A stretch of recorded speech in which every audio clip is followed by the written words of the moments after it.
Welcome to the show, and welcome to Glow So Bright. This is an intelligence report on the Red Rifle Collective, published and written on February 10, 2026. Precedence is routine. Bottom line up front, Red Rifle Collective, a splinter of the South Florida Socialist Rifle Association, pushes towards Marxism-Leninism, calls to violence against the United States government, and standardization and upgrades in arms and equipment.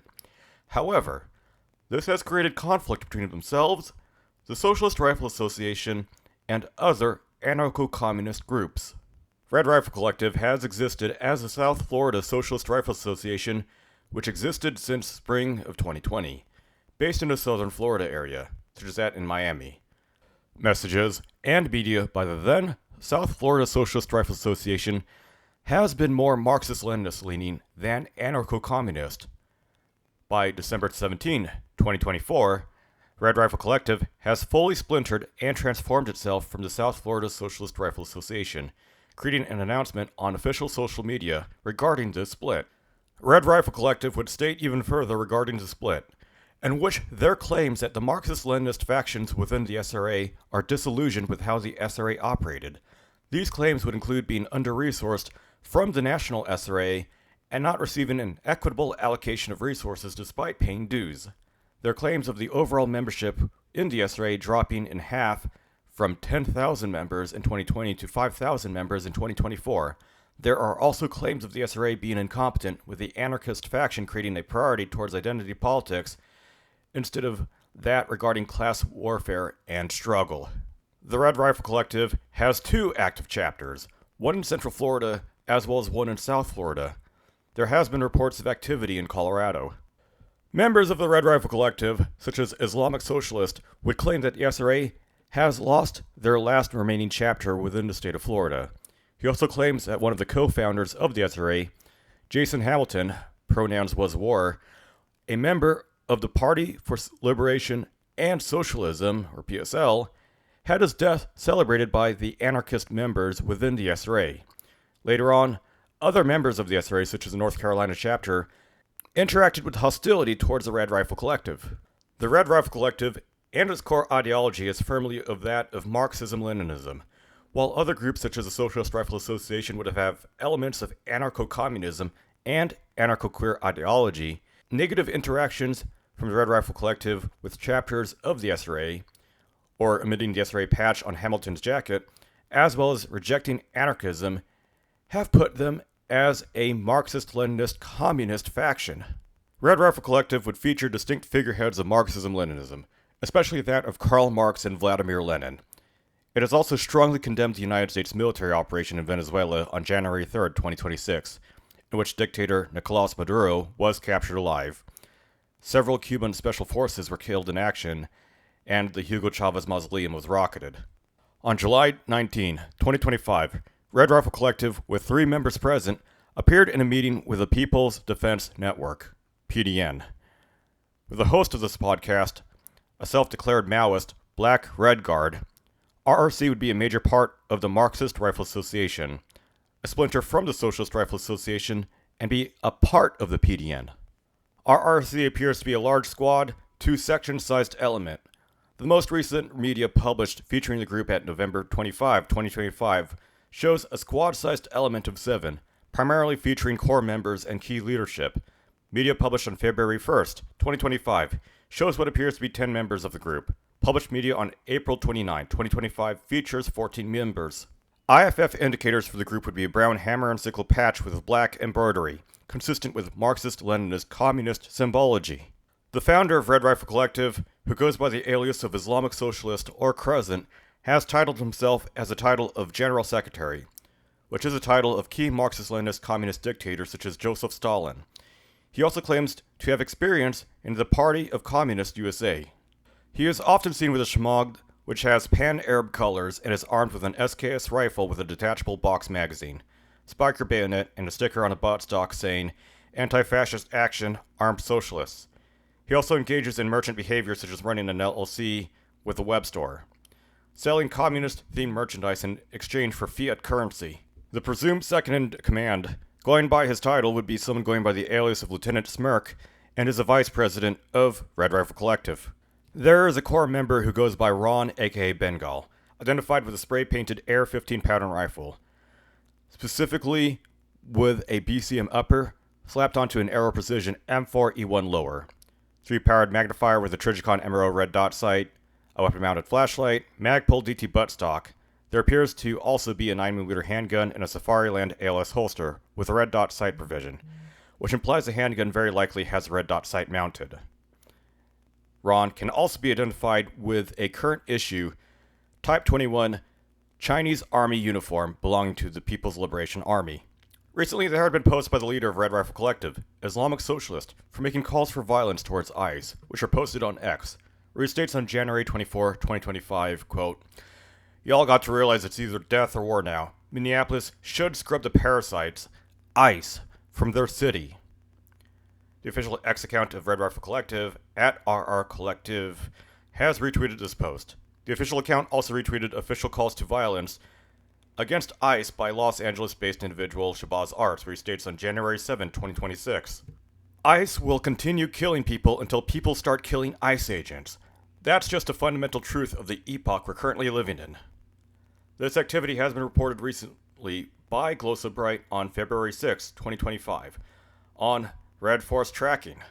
Weapons observed within the Red Rifle Collective are mostly modern 5.56 caliber firearms, most of which are AR-15 pattern, such as those from Aero Precision, SIG, and BCM.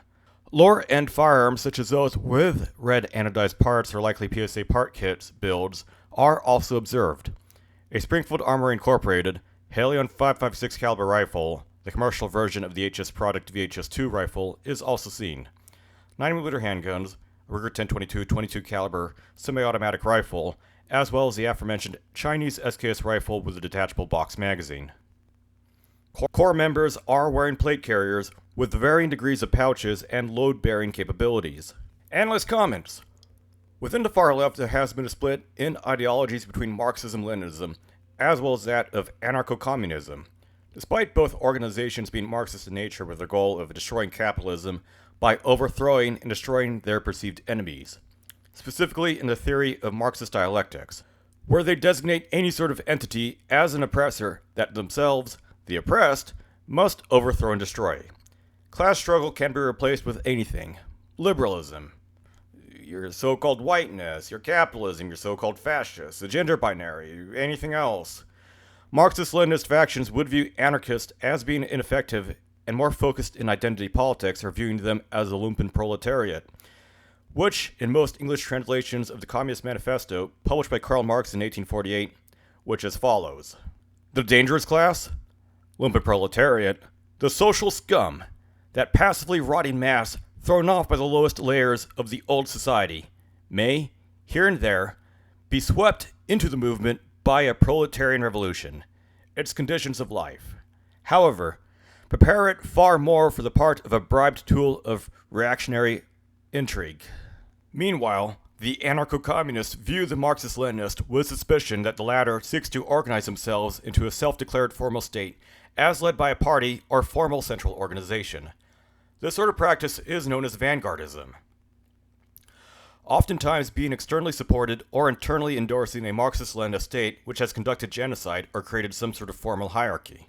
This can be seen on a 2024 pamphlet written by Unsalted Counter-Info, titled Red Flags Before You Join That Organization, a primer on authoritarian and vanguard communist groups and what you can do instead, which has some statements within that pamphlet being skeptical of groups which center specifically on Marxism-Leninism, such as, quote, expecting queer people and people of color to assimilate.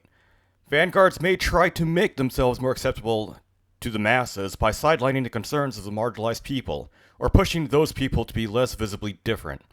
This can sometimes go as far as the vanguard adopting conservative stances like transphobia.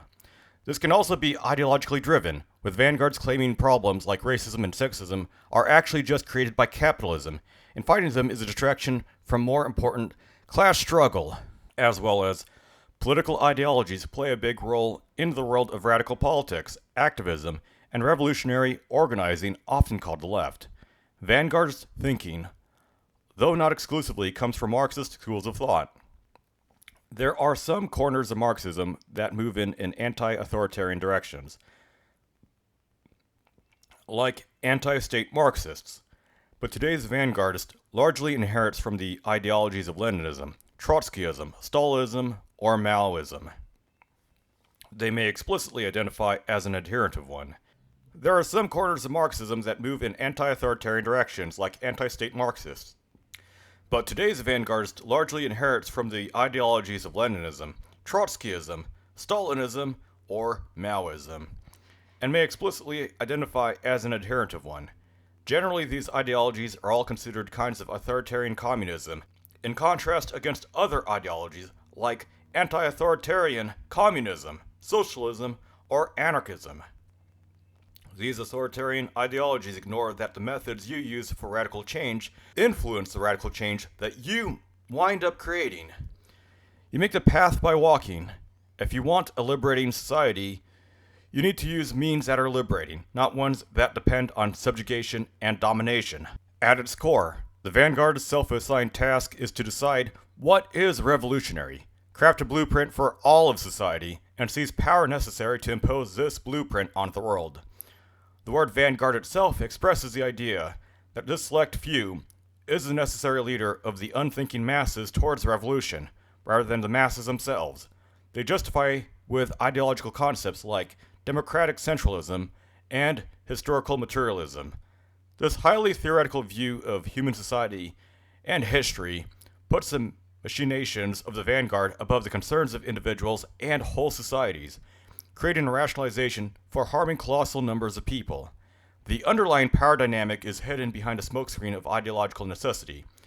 They claim to know the only true path to revolution, and to stray from it is to betray the struggle and lead us all to certain doom. This is great for them and bad for the rest of us, both in theory and in practice. So, with that out of the way, within these two lines of thought within the far left, as well as how the Marxist-Leninist Red Rifle Collective pivots and criticizes sharply of the Socialist Rifle Association, this highlights some observations of the split between Marxism-Leninism and anarcho-communism, or the paradox of groups such as the Wisconsin John Brown Gun Club. While most non-state armed groups would feature key leadership having the highest level of equipment, such as Joseph Landros of Doll Squad having a silent short-barreled rifle and Gen 3 night vision, or historically with other groups such as Osama bin Laden with an AKS-74U as a status symbol, it is interesting to see that the commander of the unit would be relatively sparsely equipped with an SKS rifle, compared to medium or higher-end 5.56 caliber carbines such as the BCM upper on a Arrow lower, or Springfield Hellion. This would lean more heavily into symbolism than to posture the commander being well armed or trained for combat operations. For further reference on this, take a look at Wiseby Prince's Red Fuddism video. While the Red Rifle Collective continues to try to establish itself with Marxist-Leninist groups, such as being part of the Marxist Rifle Association as well as the PDN, their interactions with the SRA chapters and anarchist individuals put them at odds. Similarly, calls for violence against ICE would likely place them under law enforcement scrutiny. Sources for this video can be found over here, or interactive URL links can be found in the companion text piece found on the X page of @GSB_actual. Thank you very much for watching. Have a good day. This is an intelligence report on the Red Rifle Collective, written and published on February 10, 2026. Thank you and have a good day.